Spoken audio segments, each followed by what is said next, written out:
શાળાઓનું vacation અઠવાડિયું લંબાવવું જોઈએ। રાજ્યમાં રેકોર્ડ બ્રેક ગરમીના લીધે શાળા સંચાલક મંડળના પ્રમુખની સીએમને રજૂઆત।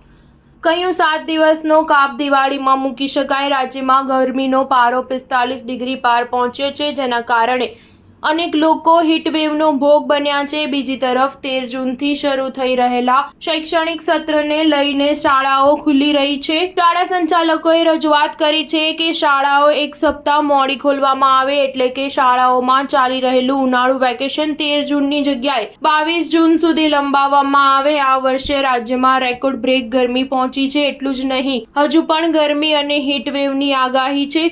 ત્યારે આગામી 13 જૂનથી શૈક્ષણિક સત્ર શરૂ થઈ રહ્યું છે, જેને લઈ રાજ્ય શાળા સંચાલક મંડળે અઠવાડિયું ઉનાળુ વેકેશન લંબાવવાની રજૂઆત શિક્ષણ વિભાગમાં કરી છે। આ અંગે શાળા સંચાલક મંડળના પ્રમુખ ભાસ્કર પટેલે જણાવ્યું હતું કે આ વખતે ગરમી અને હીટવેવની અસર વધુ જોવા મળી છે। હજુ પણ ગરમી યથાવત રહેવાની આગાહી છે। ત્યારે 13 જૂનથી શૈક્ષણિક સત્ર શરૂ થાય છે, તેવા સમયે પણ ગરમી યથાવત રહેવાની હોય તો શાળાઓ એક સપ્તાહ મોડી ખોલવા શિક્ષણ વિભાગ, શિક્ષણ મંત્રી અને રાજ્યના મુખ્યમંત્રીને રજૂઆત કરવામાં આવી છે। અત્યારે સ્કૂલ એક સપ્તાહ મોડું શરૂ કરવામાં આવે અને તે 7 દિવસનો કાપ દિવાળી વેકેશનમાં મૂકી શકાય, જેથી વેકેશન એક અઠવાડિયું લંબાવવા માંગ છે। દિવાળી વેકેશન 21 દિવસનું હોય છે, તેની જગ્યાએ તેને 14 દિવસનું કરીને તે રજાના દિવસો આ વખતે ઉનાળુ વેકેશનમાં વધારી દેવા જોઈએ। સ્ટાર ન્યૂઝ 7 હંમેશા સચ્ચાઈની સાથે।